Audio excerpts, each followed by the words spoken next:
네, 안녕하세요, 여러분. 자, 24년 지방직 9급 환경공학계로 보도록 하겠습니다. 자, 제가 이제 화학 해설 강의를 통해서 여러분 요번에 환경직 전공 어떻게 나은지 대략적으로 이제 말씀을 드렸고, 요번에는 이제 환경공학개론에 관해서만 이제 말씀을 드리도록 할게요. 자, 일단 난이도가 어렵진 않았어요. 진짜로. 역대급으로 봐도 지금 난이도가 높지는 않았습니다. 근데 문제는 뭐냐면 화학도 제가 어디에서 출제됐는지 유형이 어떤지에 따라서 체감 난이도가 조금 있었다라고 말씀을 드렸는데 환경 같은 경우에도 마찬가지로 이게 지금 법규에서 사실은 좀 많이 나왔어요.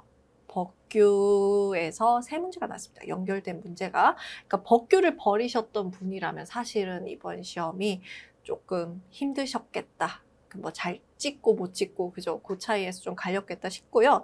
그 다음에 특히나 저 같은 경우에는 저희는 테마 특강 있었잖아요. 거기에서 법규 문제 다 나왔습니다. 세 문제. 그죠? 여러분, 그러니까 저랑 같이 이제 테마 특강 보고 이제 같이 솔직히 수업을 통해서만이라도 연습 문제 푸셨던 분들은 사실은 법규 문제는 틀릴 게 없었어요. 그래서 저희 이제 공부했던 내용으로 보면은 한 문제 정도. 이것도 사실 아는 데서 여러분이 조금만 생각하시면 풀 수 있는 문제가 20번에 나오긴 했는데 그걸 제외하고는 전체 이제 저희가 공부했던 부분에서 다 나왔다고 여러분 보실 수 있고요. 계산형, 그 다음에 장답형, 그 다음에 단답형 비중 보면은 평소보다도 단순 암기 내용이 많았어요. 그렇겠죠. 법규 내용이라든가 단순 이제 암기하는 부분이 나오다 보니까 그 어떤 이제 범위가 좀 넓어진 거죠. 그래서 특히나 이제 이론 수업 부분을 이제 조금 더 꼼꼼히 보셨던 분들, 이런 분들이 조금 더 유리했겠다, 그렇게 생각이 듭니다. 그러니까 난이도를 보면 높지 않았어요. 왜? 알면 맞추고, 모르면, 안 봤으면 틀리는 단답형이 많이 나왔기 때문에 실제 난이도도 높지 않지만 체감 난이도는 높아질 수 있겠죠. 왜? 내가 여기를 봤냐, 안 봤냐에 따라서 달라집니다. 그게 단답형 문제에 제가 어떻게 보면 유형의 특징이라고 말씀을 드렸었죠. OT에서도 말씀드렸고 단답형 같은 경우에는 암기기 때문에 내가 알면 봤으면 맞추는 거고 모르면 그냥 찍어야 되는 문제거든요. 그거 가지고 여러분이 체감 난이도가 조금 달랐을 것 같아요. 그래서 결국에 요번에 좀 문제가 됐던 거는 좀 한마디로 당락을 좌우했던 건 법규 문제다. 그렇게 여러분 보시면 될 것 같습니다. 그리고 이제 나머지 부분을 여러분 진짜 기본 중에 기본으로 사실은 지문을 읽다 보면은 지문마다 헷갈릴 수는 있지만 기본에서 나왔어요. 그러니까 우리가 이제 선택하는, 그러니까 한마디로 정답으로 나오는 지문은 정말 기본 내용을 물어보고 있었다. 그래서 이번 시험은 법규랑 공정 같은 단답형 문제가 갈렸다. 그러니까 우리는 어떻게 공부를 해야 되냐? 그러면은 이제 이론서를 좀 더 꼼꼼히 여러분 보셔야 되는 겁니다. 그러니까 전체적인 틀은 이제 똑같아요. 1차 첫 번째 이제 1회독 하실 때는요, 기본적인 내용도 이해하면서 보셔야 되겠죠. 그죠? 용어라든가 이런 걸 보시고, 그 다음에 2회독, 3회독 하실 때는 진짜 좀 디테일한 것도 여러분 좀 같이 정리를 하면서 한 번이라도 눈에는 좀 봐놔야 된다. 요번 시험이 그런 문제였습니다. 자, 그러면은 한번 출제 경향 보도록 할게요. 자, 파트별로 보면은 지금 이렇게 출제가 됐어요. 요번에 보면은요, 보세요, 여러분. 제가 그랬잖아요. 지금 수질 대기가 우리가 못해도 60%, 70% 출제가 되는데 요번에 지금 55%밖에 안 됩니다. 그죠? 그러니까 그거 대신에 지금 어디로 갔냐고 봤더니 법규 기타에 지금 다 갔어요. 평소에 토양, 소음 합쳐봤자 한두 문제 나오는데 지금 세 문제 나왔고요. 그러니까 이렇게 또 분산이 된 거예요. 그죠? 그러니까 우리 보통은 이제 수질 대기 정말 빡빡하게 공부하잖아요. 그죠? 그리고 뒤에 가면 어떻게 보면은 토양 버리죠, 잘. 소음도 가끔 버리고, 법규는 많이 버리죠, 그죠? 그런데 요번에 그런, 어떻게 보면은 블라인드 부분, 그죠? 그런 좀 맹점에서 좀 나왔어요, 여러분. 그러니까 허를 찌른다고 할 수 있는데, 사실은 그래서 여러분 다 공부해야 됩니다. 제가 법규도 그래서 많이 줄여드렸잖아요. 그죠? 여러분 아시죠? 제 테마 특강 해서 여러분 진짜 이거, 요 정도도 솔직히 많긴 하지만, 그래도 이거는 알아야 된다고. 그래서 마지막에 우리 한번 보고 가자. 그런 취지로 제가 만든 거예요. 평소에 법규 보지 말라는 거죠. 요것만 딱, 요때만 딱 암기할 수 있게 하고, 뒤에 부분은 한번 참고로 봐라 했는데, 사실 여러분 보시면 아셨을 거예요. 테마 특강에서 다 나왔습니다, 법규. 그죠? 그리고 이 법규랑 연결해서도 또 수질 문제라든가 이런 게 또 출제가 됐었잖아요. COD 문제 이런 거, TOC 문제. 그러니까 결국에는 법규 문제 3문제 나온 거예요.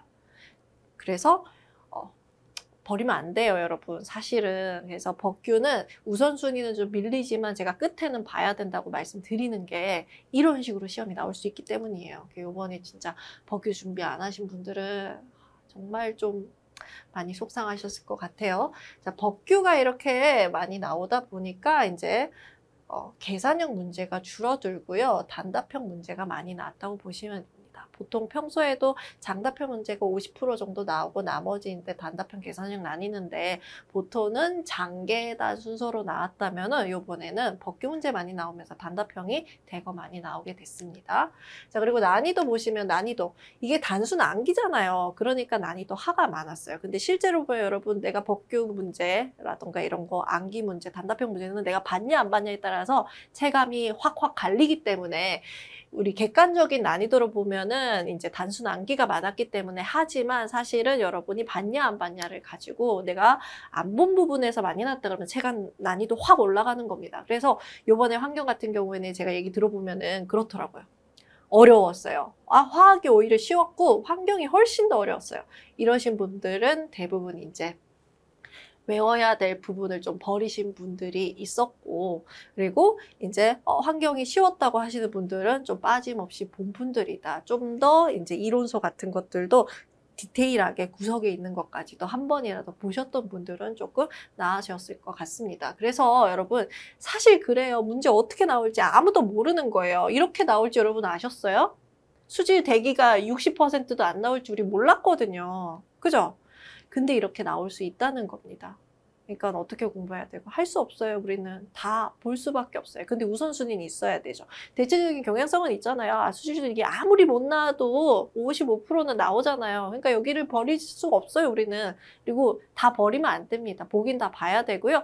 그렇지만은 우리가 공부하는 비중도 수질 대기에 더 이제 앞서서 보고 제가 그래서 말씀드렸잖아요.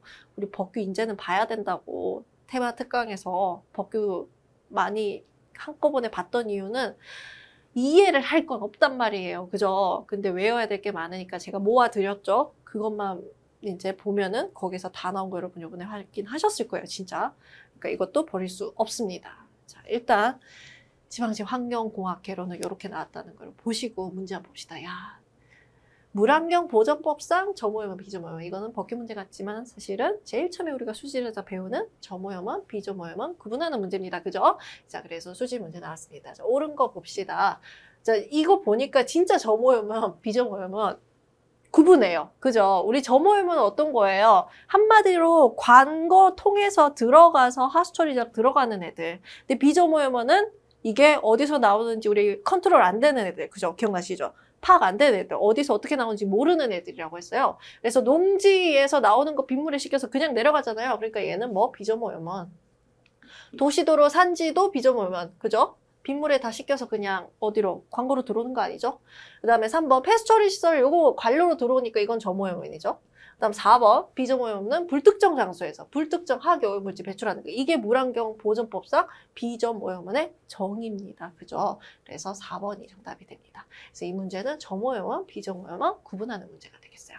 그러니까 난이도 1이죠. 우리 이건 중요하다고 진짜 맨 첫 시간에 우리 기초 이제 단위 배우고 나서 그 다음에 수시 첫 시간에 우리 배우는 겁니다. 그죠? 자, 2번 봅시다. 공장 폐수 BOD5 측정에 대한 설명을 옳지 않은 것은 BOD에 관한 거예요. 정말 기본적인 거 나왔습니다. 우리 BOD라는 거는 어떤 거예요? 20도시에서, 그죠? 20일간 호기성 미생물이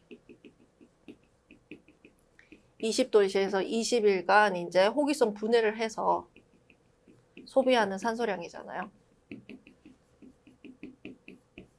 이거죠. 그죠? 자, 그래서 측정을 위해서는 호기성 미생물 측정해야 되는 거 맞죠? 그죠? 그리고 우리가 계산할 때 보통 BOD5 계산하면은 이제 우리가 요거 뭐 B1, D1 빼기 D2 해서 희석 배수 곱하잖아요. 왜? 너무 BOD가 높으면은 우리가 DO 소비량이 그 BOD 수치가 넘어가게 되면 희석해서 넣어줘야 되니까. 이것도 우리 공정에서 했잖아요. 그죠? 그래서 희석 배율 희석하는 거 맞죠? 그죠? 그리고 BOD5 같은 경우에는, 우리 BOD 같은 경우에는 호기성 미생물이 이제 이렇게 분해를 하는데 여기에는 뭐만 탄소성 BOD만, 즉 CBOD만 고려가 되죠. 질산화 고려? 안 돼요. 그죠? 질산화를 그래서 안 되도록 하려고 우리 BOD 측정할 때 미리 질산화 시키잖아요. 미리 질산화는 이제 오차로 분류되니까 안 하게. 그죠? 그래서 우리 BOD5는, 그러니까 BOD 같은 경우에는 CBOD, 탄소성 BOD만 고려하는 거지 질산화 고려 안 하죠. 그러니까 질소산화별 산화로 소비된 DO 측정 안 하는 거죠. 왜? BOD는 질산화 고려하지 않기 때문에.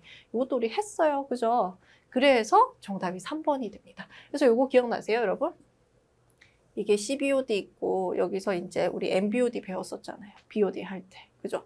그래서 우리 BOD5가 여기 5일 정도가 BOD5고 그 다음에 여기 우리 BOD-U 나오는 시점이 20일 정도라고 했던 것까지. 그죠? 그래서 BOD, 20일 BOD가 결국에는 최종 BOD, BOD-U. 우리가 BOD-U, BOD5 이건 전부 다 탄소성 BOD, 1단계 BOD, CBOD 얘기하는 거고 여기서 하나 더 띄는 애, 얘가 뭐예요? 질산화 때문에 발생하는 BOD, MBOD. 그죠? 그래서 1단계, 2단계 나왔던 거 기억나시죠? 그래서 BOD5는 질산화는 고려하지 않아요. 이거 우리 다 했던 내용입니다. 그죠? 그래서 정답은 3번.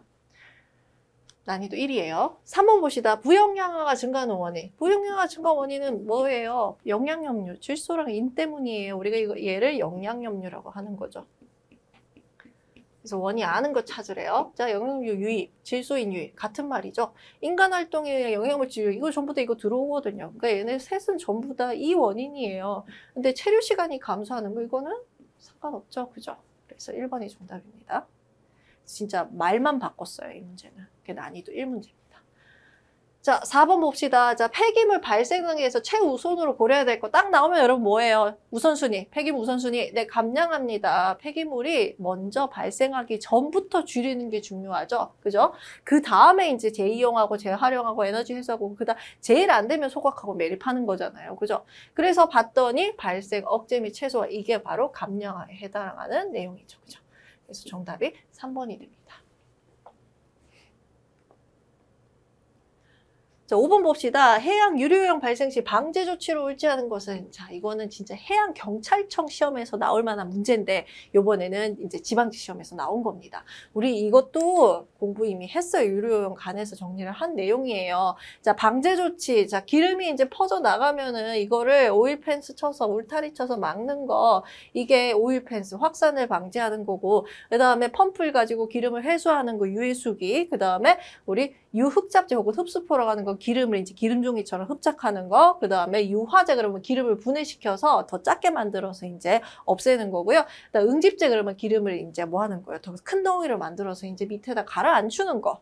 이게 응집제. 그다음 방제선 이러면은 뭐예요? 기름 이제 기름 잡아먹는 배를 띄우는 거죠. 자, 그래서 요런 걸 이용해서 우리가 이제 방제 조치를 할 수 있어요. 그래서 유흡착제로 회수하는 거 해당되고요. 유처리제 살포해서 유류를 분사시킨다. 이게 바로 뭐냐면은 유화제, 유처리제. 이렇게 같다고 여러분 보시면 됩니다. 그래서 이것도 맞는 거고. 유류 제거 선박, 이게 뭐예요? 방제선이에요. 자, 방제선에서 이제 한마디로 펌프로 이렇게 유류를 빨아들이거든요. 그래서 이것도 맞고요. 그다음 깨끗한 심층수로 희석 확산시켜 유류의 농도를 낮춘다. 여러분, 기름 이것 때문에 물 얼마나 타야 되겠어요? 안 돼요. 깨끗한 심층수로 희석 확산시킨다고요? 아니요. 기름은요, 특징이 뭐예요? 물하고 안 섞이죠. 분해 안 되죠. 그죠?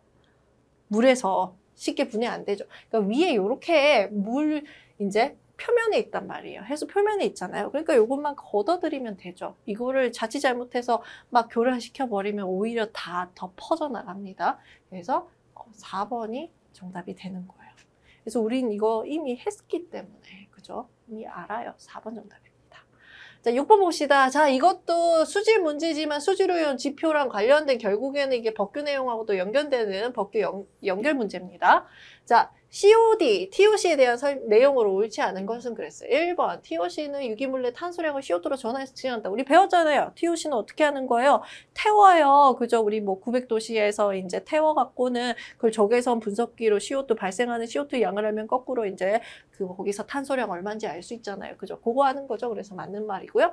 2번 볼게요. COD 값이 작을수록 오염물질 많아 수질이 나쁜 의미예요? 아니죠. COD도 그렇고 BOD도 그렇고 TOC도 그렇고 전부 다 어때요? DO를 제외하고는 대부분 값이 클수록 더 오염된 거 아니에요. DO는 높을수록 좋은 거죠. 그죠? 용존산소니까. 나머지 수치들은 전부 다 작을수록 좋은 거 아니에요. 왜? 유기물이 적다는 의미니까. 오염물질이 적다는 의미잖아요. 그죠? 그러니까 이거 엄청 쉬운 문제예요. 그죠? 그래서 2번이 정답입니다. 자, 3번. COD는 수중 유기물을 강한 산화제, KMNO4라든가 CR2, 이제 K2CR2O7 같은 이 크롬, 망간, 산화제에 산화시켜서 측정된 산소요구량 맞죠? 그다음 4번 2024년 현재 TOC가 물환경 보전법이면서 배출오염 기준 항목으로 적용되고 있다. 네, 맞아요, 여러분. 우리가 지금 경향성이 어떻게 돼요? COD를 대부분 TOC로 바꾸는 중입니다. 그래서 이제 대부분 다 바뀌고 있는 중이고요. 그죠? 이렇게 바꾸는 이유는 이 TOC가 굉장히 편리한 게 많다 그랬죠. 그죠? 그래서 BOD, COD에서 물론 BOD는 필요하기 때문에 그대로 이제 가긴 하는데 COD 대신에 TOC로 가고 있는 추세예요. 그래서 그것도 여러분 같이 우리 이걸 어디에 테마특강에서 했던 내용이에요. 그죠? 기억나시죠? 자, 그 다음에 7번 봅시다. 자, 유기성 폐기물을 현기성 소화할 때 나오는 가스 성분중 에너지로 사용되는 거. 자, 이 현기성 소화하면 현기성 가스 나오잖아요. 뭐 나요? 메탄, CO2, 그 다음에 H2S, 뭐, 그 다음에 또 뭐 있죠? NH3, 그 다음 수소. 이런 애들 나오죠. 그죠? 자, 그러면은 이때 현기성 소화할 때 이런 가스들이 나오는데 이 중에서 우리가 연료로 이용하는 거 메탄, 그 다음에 수소입니다. 근데 수소는 조금 애매한 게 뭐냐면 중간에 왜 우리 생겼다가 이 수소가 줄어들면서 또 메탄으로 바뀌잖아요. 그죠? 근데 요즘에 근데 이 수소가 되게 각광받고 있기 때문에 저희 남편도 회사에서 이제 환경 관련된 일을 하는데 요즘 하는 게 슬러지 처리하고 할 때 수소 나오는데 이걸 이제 연료화해서 이제 팔려고 하는 것 같더라고요. 그래서 얼마 전에는 출장 갔다 오는데 제주도로 갔대요. 제주도 가서 수소한대요. 제주도에서 무슨 수소를 해? 그랬더니 여러분 제주도가 얼마나 좋은 환경지에서 혹시 제주도 하시는 분은 너무 행복할 것 같아요. 왜냐면 제주도가 우리 배웠던 재생에너지, 신에너지 이거 엄청 많아요. 재생에너지가 풍력 있죠. 그죠? 파력 있죠. 그죠? 파도도 있고 바람도 많이 불고 그 다음에 심지어 귤이 많은데 귤이 넘쳐나는 거예요. 근데 그 귤을 우리 썩히면 사실은 그게 현기성 소화잖아요. 그죠? 그럼 그 가운데에서 메탄하고 수소 나오니까 이거 연료로 쓸 수 있는 거예요. 제주도는 이제 에너지 측면에서는 정말 게다가 제주도는 뭐도 있냐? 돈도 있어요. 이걸 에너지로 만들 수 있는 돈도 있고 그러니까 정말 와, 나중에 이제 진짜 제주도 가면은 제주도는 재정이 빵빵한 곳이구나. 제가 요번에 알았거든요. 더 제가 놀랬던 게 뭐냐면 여러분 우리 생수 많이 먹는 거 있죠. 세 가지 많은 물. 그게 제주도에서 하는 거래요. 돈이 많은 이유가 많더라고요. 그러니까 그 돈 많은 데 가서 이제 이런 거 하려고 저희 남편이 막 한 달에 2번씩 가더라고요. 이게 나오는 게 보니까 지금 요즘 사실은 여러분 이게 트렌드입니다. 에너지원 찾는데 환경에서도 찾을 만한 거 보면 이렇게 나오는 거예요. 메탄 나오죠. 수소 나오죠. 그죠? 그래서 뭐 다른 먼 얘기가 아니고 그죠? 현기성 소화에서 나오는 거 이것도 에너지원으로 이용할 수 있으니까 이 부분이 조금 각광받는 부분이라는 거. 그래서 여러분이 또 이제 뭐 제주도가 아니라도 딴 데서 혹시 이런 게 가능한지 찾아보시는 것도 이제 좋을 것 같아요. 자, 아무튼 그래서 여기서 사용되는 건 정답 그래서 2번입니다. 나머지는 여러분 일단은 현기성 상태에서 나올 수 있는 게 아니잖아요. 그죠? 이거 어디서 나와요? NO2, 이게 폼알데히드, HCHO, 펜 이게 전부 다 옥시던트들이죠. 그죠? 옥시던트들 나오고 NO2, 낙스고 그러니까 현기성하고는 아무 관련이 없네요. 그래서 정답 2번이고요. 8번 봅시다. 자, 폐기물 열분해입니다. 자, 제가 이것도 강조드렸습니다. 열분해랑 소각 비교하는 거 굉장히 중요하다고요. 그죠? 우리 요렇게 이제 또 배웠습니다. 열분해는 무산소, 저산소, 환원성 분위기예요. 그래서 나오는 것들도 우리 앞에서 봤던 현기성, 기체들 이런 애들 나오는 거고, 그리고 소각 같은 경우에는 산화성 분위기죠. 그래서 산화된 형태들 나오는 거예요. 그럼 여기서 이제 옳지 않은 거 봅시다. 1번 다이옥신유 발생량이 소각에 비해 많다. 다이옥신유 같은 경우에는 다이옥신 말 그대로 이 옥신이 뭐예요? 산소입니다. 그죠? 그러니까 얘는 산소가 많을수록 다이옥신은 고온일수록 그죠? 그 다음에 산소 많을수록 그 다음에 다이옥신으로 바뀔 수 있는 애들이 어떤 애들이에요? 네, 우리 염소성 유기화합물 이런 애들 있으면 그죠? 대표적인 게 PCB 이런 애들이 있으면 다이옥신유 생기잖아요. 그러니까 보통 제가 다이옥신유 언제 많이 발생한다고 했어요? 도시 폐기물 소각할 때 그죠? 근데 다이옥신이 가장 많이 발생하는 온도는 250에서 300도 10분이다. 그죠? 기억나시죠? 그래서 도시 폐기물 소각할 때 많이 발생한다고 말씀드렸죠. 그래서 이거는 어때요? 지금 소각에 관한 내용이에요. 소각이 비해 많다 아니고 다이옥신유는 열분해보다는 소각에서 훨씬 더 많이 나옵니다. 왜? 산소가 필요하기 때문에. 그래서 1번 틀렸죠. 1번 정답이네요. 자, 2번 봅시다. 자, 열분해 흡열이고요. 소각은 발열이에요. 맞죠? 그 다음에 3번 열분해 생성물은 수유로 운전, 온도, 가열속도에 영향을 받아요. 네, 맞아요. 그거는 근데 당연해요. 특히나 근데 문제가 뭐냐면 열분해 같은 경우는 고체, 액체, 기체가 다 나오니까 압력이라든가 온도라든가 혹은 반응 속도 이런 거에 특히나 더 이제 소각보다는 영향을 크게 받습니다. 그러니까 싸그리 다 태우는 게 아니라 얘는 어떻게 한마디로 이제 한마디로 훈제를 하냐에 따라서 성상이 바뀌는 거죠. 그래서 이것도 맞고요. 그 다음 4번 폐기물은 무산소 저산소 상태에서 가열해서 연료를 생산한다. 네, 열분해 맞죠. 열분해서 나오는 연료 뭐가 있을까요? 우리 아까 봤던 메탄이라든가 수소 이게 가능하고 소각에서는 폐열이 나와요. 왜냐하면 소각은 발열 반응이니까 거기서 나오는 발열량을 가지고 사실은 이걸로 우리가 화석연료를 태워서 뭐 하는 거예요? 에너지 만드는 거죠. 그죠? 그래서 폐열을 이용하는 거고 연료를 만드는 거는 열분해라고 보시면 됩니다. 그죠? 그래서 정답은 몇 번? 네, 1번이 되겠습니다. 네, 9번 보겠습니다. 자, 9번은 방음 대책. 방음 대책 엄청 많이 나오는데 제가 여기서 어떤 거? 방음 대책이 발생원 대책이냐, 전파경로 대책이냐, 수음축 대책이냐 구분하는 문제 나온다고 말씀드렸어요. 그죠? 실제 기출문제에서도 나왔었고. 근데 이게 약간 문구에 따라서 애매한 부분이 있기 때문에 가장 답인 걸 찾아야 된다고. 그러니까 어떻게 보면은 문맥을 잘 살펴야 돼요. 자, 여기서 뭐라고 했냐면 전파경로 대책으로 옳지 않은 것은 했습니다. 그러니까 전파경로 대책 아닌 거 찾으래요. 그러면 가장 전파경로 대책이 아닌 걸 찾아야 돼요. 1번 음원을 제거한다. 음원 제거하는 거 원인 제거하는 거니까 발생원 대책에 들어가요. 그리고 음의 방향을 변경한다? 이거 여러분 발생원 대책으로 볼 수도 있고 전파경로 대책으로도 볼 수도 있습니다. 그러니까 음의 방향을 변경한다. 발생원에서 음 방향, 스피커 방향을 여기서 저쪽으로 트는 거 이걸 얘기를 하는 거거든요. 근데 전파경로 대책, 지향성 전환으로 볼 수 있죠. 그래서 지향성 전환으로 보면은 둘 다 지향성 전환인데 이거 전파경로 대책도 되고 발생원도 될 수 있어요.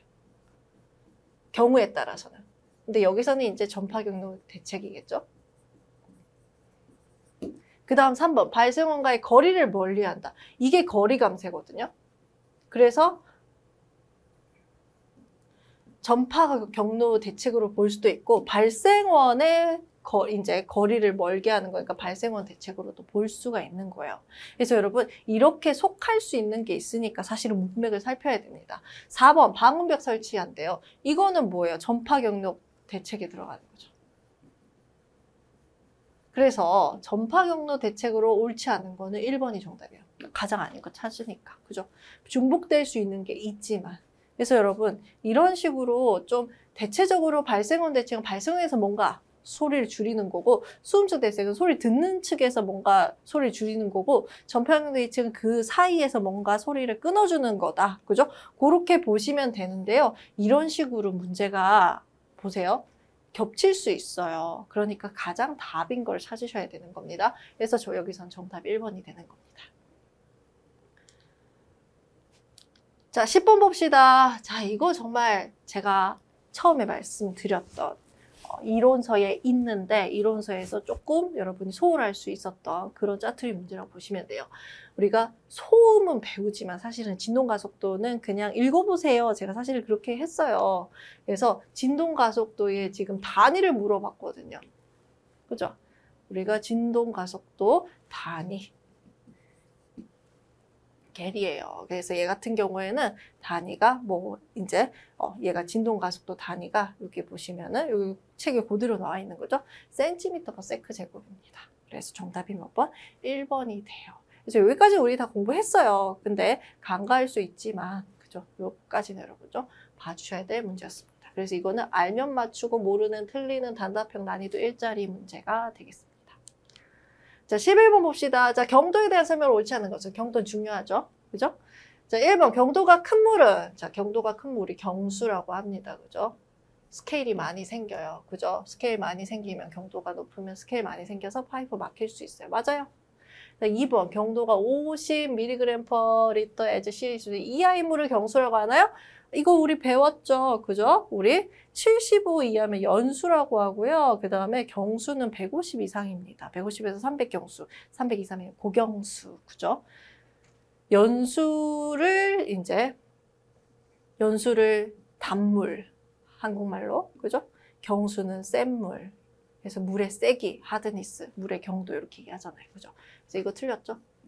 2번이 그래서 정답이 되겠네요.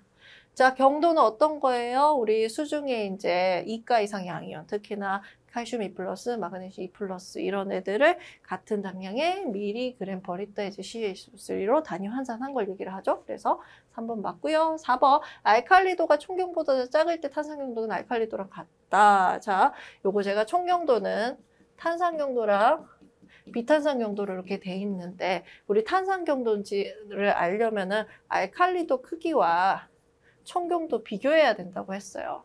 그래서 보통은 이 알칼리도가 탄산경도보다 작으면 이때는 알칼리도 값이 탄산경도가 돼요. 그 다음에 반대로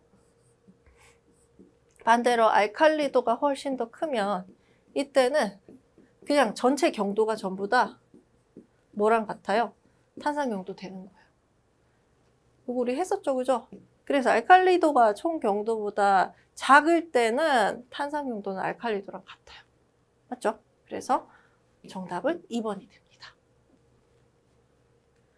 12번 봅시다. 탄소 중립 사이로의 이행에 대한 설명을 옳지 않은 것은 자, 이 부분 우리 어디에서 했냐면요. 여기서 했어요. 탄소 중립. 우리 탄소 중립 법이 있죠. 그죠? 줄여서 이제 탄소 중립 기본법. 이게 이제 제가 처음에 이제 읽어보세요 하면서 탄소 중립에 관해서는 용어 정리해야 됩니다 했어요. 그러면서 탄소 중립이 뭐냐 그러면은 이거예요. 우리가 탄소, CO2 이런 거 내놓잖아요. 그죠? 그래서 배출하는 온실가스 양. 거기서 이제 이 온실가스 플러스겠죠? 배출하는 거에서 흡수하는 양은 흡수라면 마이너스 될 거 아니에요. 그래서 플러스 마이너스가 제로가 되면 그게 0, 탄소 중립되는 거예요. 그러니까 순 배출량이 0이 되는 상태를 우리가 탄소 중립이라고 합니다.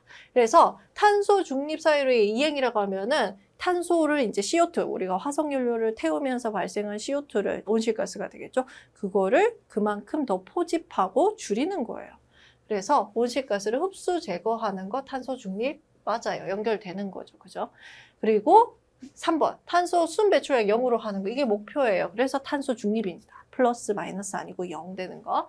그다음 수력 태양 에너지를 이용해 탄소 배출량, 그러니까 대체 에너지 사용해서 탄소 배출량 줄일 수 있는 거 맞고, 자, 다 맞는 말 같아요. 2번 재생에너지는 천연가스 보급률을 높인다 그랬는데 재생에너지가 천연가스가 재생에너지가 아니에요. 이거 어디서 했냐면 우리 폐기물 법규 테마 특강에서 신재생에너지 하면서 신에너지는 화석연료를 변환시켜서 수소에너지, 뭐 연료전지, 그 다음에 여기 뭐 여러 가지 이제 화석 연료를 가지고 가스한 에너지 이걸 신에너지라고 했고 재생에너지는 이제 기존에 이제 자연에 있는 걸 변화해서 이제 태양에너지, 풍력에너지, 수력에너지 이런 것들을 우리가 재생에너지라고 한다고 그랬거든요. 천연가스는 다 안 들어가요. 원래 있던 거잖아요. 원래 있던 거. 원래 어디에 자연에 이제 우리가 화석연료에 포함이 되는 거죠. 그죠? 그렇기 때문에 천연가스는 재생에너지가 아닙니다. 재생에너지는 이런 애들 얘기하는 거예요.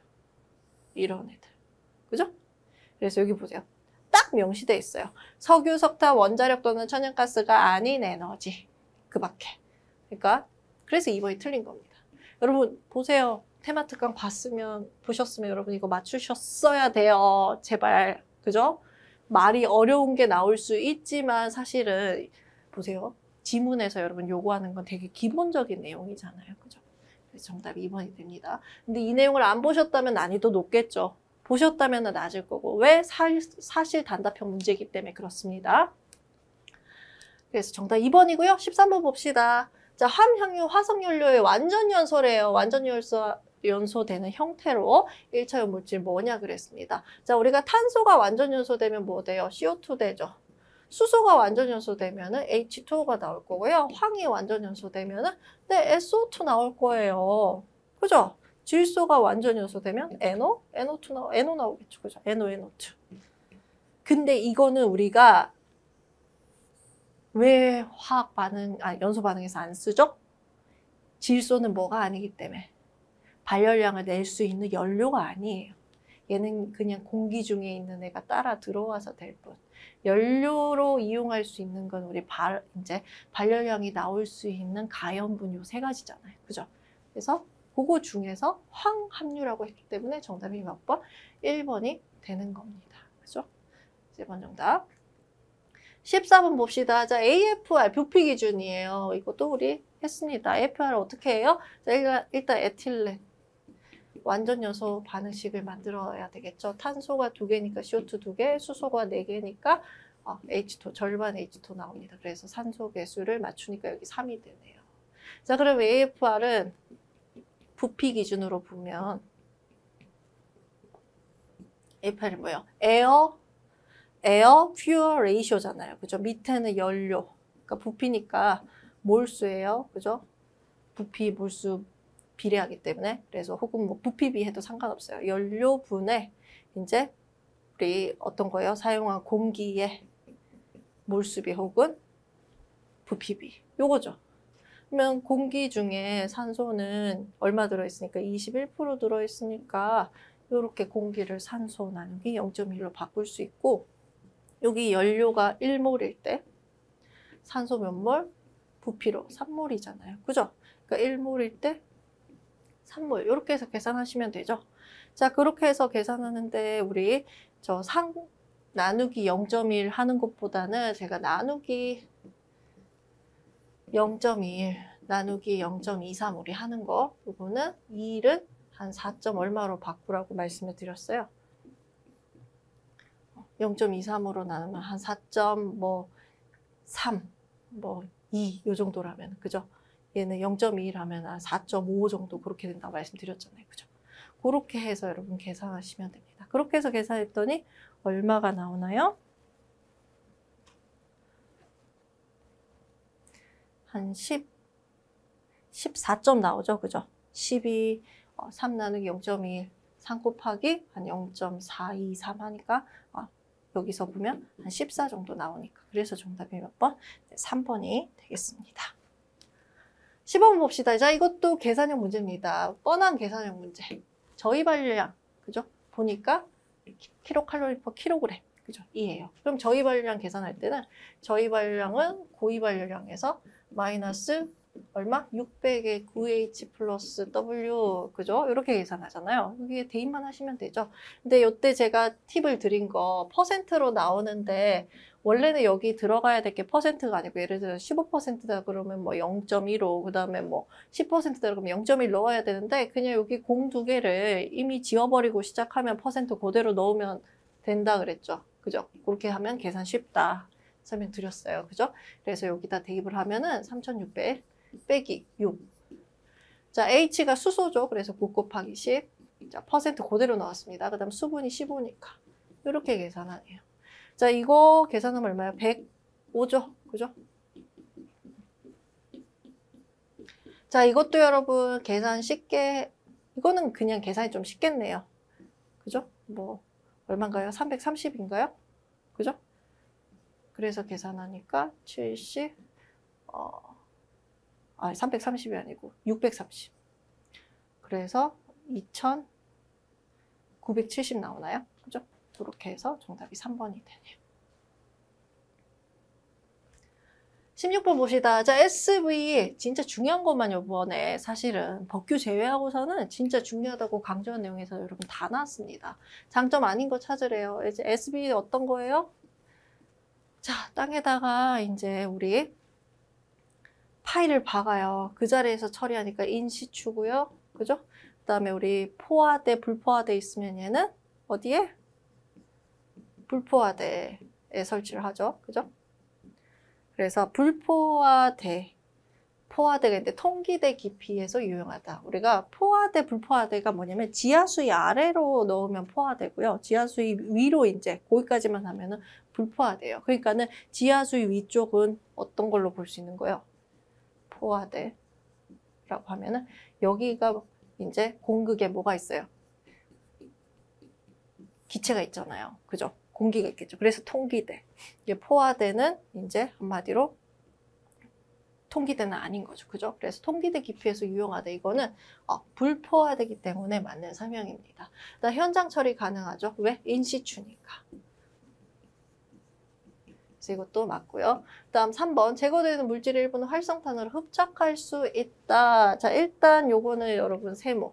자, 이거 어떻게 SB는 어떻게 하는 거예요? 자, 굴착을 안 하죠. 파일을 박아요. 그렇게 해서 어떤 애들 휘발성 물질들, 그러니까 증기압이 높은 애들, 휘발성 물질들 혹은 준휘발성 물질들을 진공 흡입해서 빨아 올립니다. 그래서 이제 뭐가 나와요? 흡입돼서 나오는 애들이 기체로 나오니까 얘를 또 다른 대기오염을 유발할 수 있기 때문에 이제 이 대기오염 방지 시설 설치를 해서 제거를 해야 된다. 이렇게 배웠잖아요. 그죠?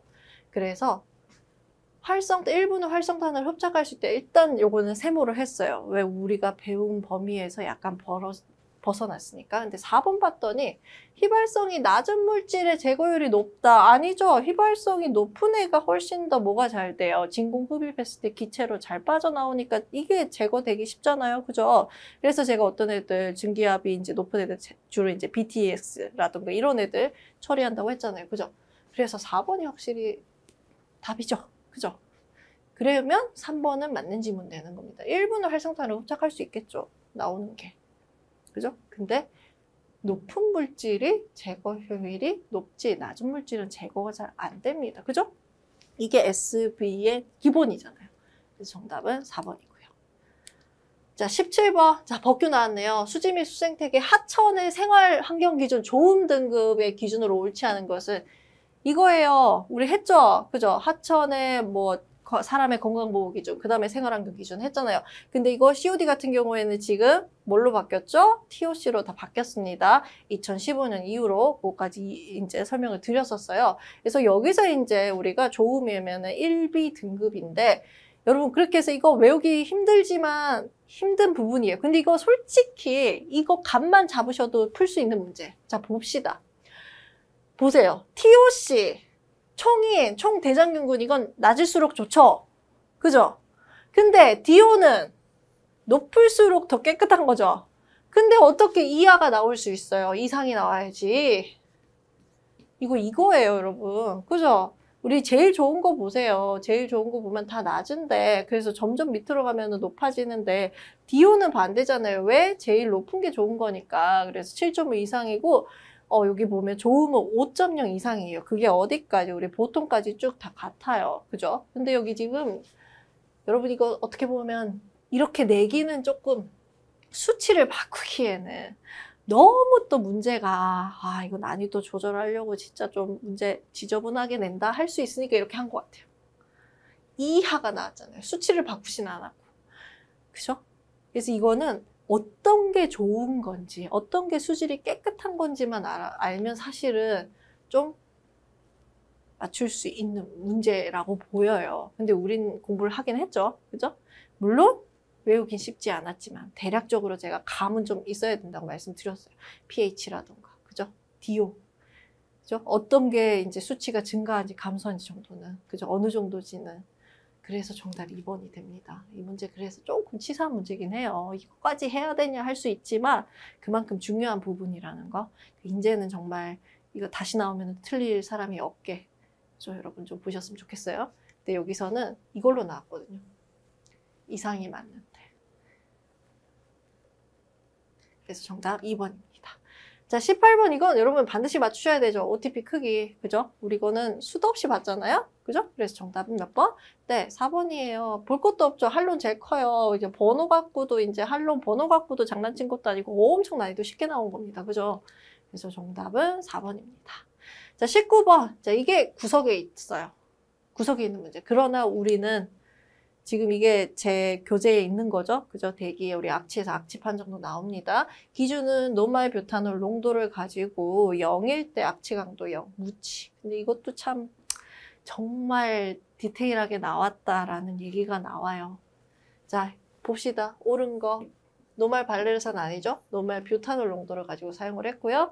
자, 그 다음 악취 강도 1, 그러면 감지 냄새로서 무슨 냄새인지 알 수 있는 정도다. 그런데 이거는 설명은 뭐예요? 악취 강도 2, 보통 냄새 설명이에요. 그죠? 그죠? 무슨 냄새인지 알 수 있는 게 보통 냄새. 감지는 무슨 냄새인지 모르지만 한마디로 이 냄새가 한마디로 뭐 황화수소 냄새인지 NH3인지 그 종류는 모르지만 냄새가 난다. 그건 알 수 있는 게 감지 냄새입니다. 그래서 2번 틀렸고요. 그 다음에 보통 냄새. 무슨 냄새인지 어떤 종류인지 알 수 있는 거. 이게 2. 그 다음 3. 강한 냄새 같은 경우에는 병원에서 크레졸 냄새 나는 거. 이게 강한 냄새예요. 근데 이거는 3이죠. 근데 지금 4라고 했는데 크레졸 나왔으니까 이것도 틀린 거예요.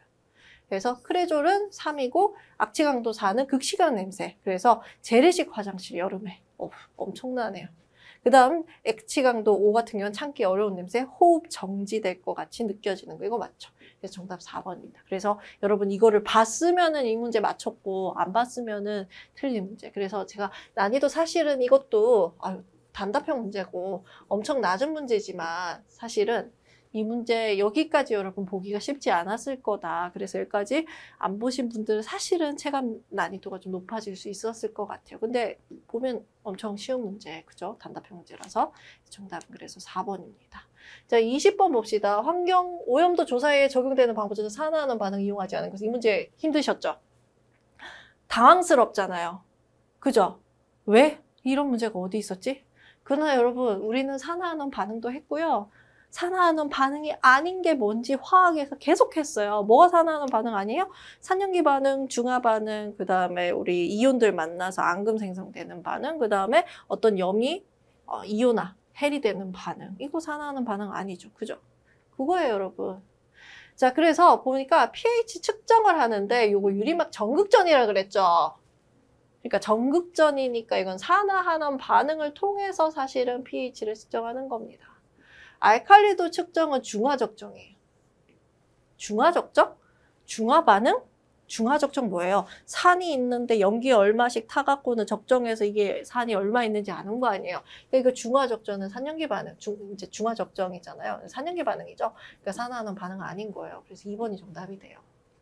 자, 화학적 산소 요구량. 우리 이거는 이미 산화하는 반응이라 산화제를 이용해서 산화하는 반응을 이용해서 하는 거니까. 그죠? 용존산소 측정하는 것도 보시면은 비슷한 방법이에요. 그래서 이건 헷갈릴 수 있지만 중화적정은 확실히 우리 산화하는 반응이 아니잖아요. 그래서 정답 2번으로 여러분 볼 수 있는 겁니다. 그래서 이 문제가 사실은 제일 저는 조금 힘들었던 문제인 것 같아요. 근데 여러분 아시겠지만 법규 안 보셨다. 그러면 이미 세 문제가 조금 헷갈리셨을 거고. 그죠? 그 다음에 또 디테일한 거, 뭐 악취 판정도 이런 것도 여러분 좀 디테일하게 나온 문제가 사실은 많은 회차였기 때문에 그래서 여러분 사실은 화학에서 오히려 점수 받기가 쉬웠고요. 환경에서 이렇게 체감 난이도가 좀 높았을 것으로 좀 보여요. 그래서 일단 합격 예상 점수 요거 제가 뭐 이제 카페에서도 이제 여러분한테 제가 총평을 올려놓기도 했는데 일단 화학보다는 환경이 조금 점수가 낮습니다. 그래서 한 80에서 85점 정도로 지금 보이고요. 그다음에 화학 같은 경우는 좀 더 높아요. 왜냐하면은 문제 자체가 어려운 건 아니었고 약간 이제 한마디로 어떤 파트에서 나왔냐에 따라서 그다음에 계산 문제 유형에 따라서 좀 달라졌기 때문에 환경 같은 경우에 체감 난이도는 높았지만 실제 난이도는 낮았다. 그래서 학교 점수 환경 같은 경우에는 85에서 90, 네, 요 정도를 여러분 보시는 게 좋을 것 같습니다. 그리고 화학이 조금 더 낮게, 한 5점 정도 낮게 80에서 85 이렇게 보시면 될 것 같아요. 네, 이렇게 해서 여러분 진짜 너무 고생 많으셨고요. 네, 진짜 여러분이 지금까지 노력한 거는 점수로 가늠되진 않아요. 그죠? 그거는 여러분이 해왔던 거 여러분 자신이 알아요. 점수는 어떻게 보면 여러분 이게 또 상대평가잖아요. 나랑 같은 지역에서 봤는데 나보다 더 잘하는 사람이 있으면 사실은 이거 밀리는 거고, 똑같은 점수라도 다른 지역 가면 사실은 합격할 점수인데, 이런 조금 억울한 분들 많으실 거예요.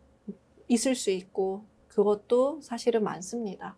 그러니까 이게 어떻게 보면 여러분 지금까지 우리가 노력했던 거는 진짜 말 그대로 노력인데, 사실 그 노력이 결과로 이제 여러분 합격이라는 게 나오려면은요, 사실 이제 운이 따라줘야 되는 거예요. 나보다 잘 본 사람이 이 지역에 없어야 돼. 그죠? 이런 것도 사실은 운이고, 내가 시험장에 갔을 때 정말 좋은 컨디션으로 봤었어. 혹은 내 옆에 사람들이 시끄럽게 안 했어. 혹은 나 시험 보는데 옆 사람 너무 시끄러웠어. 좀 감독관이 별로였어. 이런 것도 사실은 다 운이거든요. 근데 그런 거를 이제 다 해서 사실은 결과가 나오는 거니까, 여러분의 노력이 100% 이제 결과로 오는 거는 사실은 아닙니다. 안타깝게도. 그렇지만 그 노력이 없이는 절대로 이제 합격이라는 결과는 사실은 없어요. 그죠? 그러니까 합격하신 분들도 내가 열심히 했어. 그건 맞죠. 다들 열심히 했는데 그래도 내가 왜 됐을까 하면은, 내가 다른 사람보다 운이 좀 좋았구나. 그렇게 생각하시면 좋을 것 같고, 혹시라도 안타깝게 이번에 좀 결과가 합격이 아니라고 하면은 여러분, 그런데도 내가 열심히 했다면은, 정말 열심히 했는데 왜 내가 이럴까 하면은, 사실은 이번에는 안타깝지만 운이 안 왔구나 이거예요. 그러면 어떻게 운을 끌어올 수 있냐? 제가 너무 쉽게 얘기할 수도 있지만 사실은 한 번 더 보시면 됩니다. 너무 쉽게 제가 얘기하는 것 같지만 사실은 그거예요.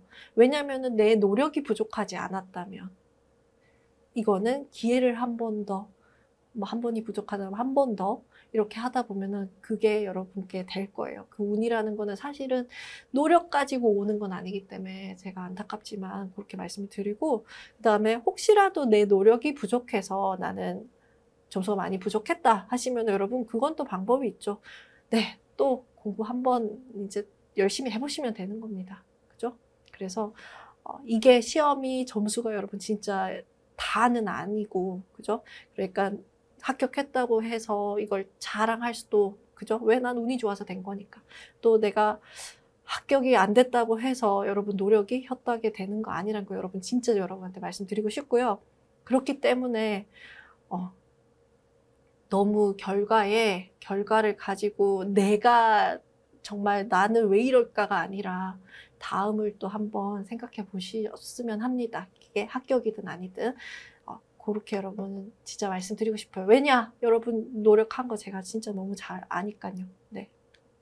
네, 그러면은 여기까지 해서 여러분 우리 같이 해설을 봤고요. 제가 여러분한테 드리는 당부도 네, 이렇게 드렸습니다. 그래서 여러분 요번 것도 공부하시고 정리하시고, 또 어떤 결과가 있든 간에 여러분 인생에서 하나의 과정으로서 네, 잘 또 한마디로 극복해 가시는 그런 시간이 되셨으면 좋겠습니다. 네, 감사합니다.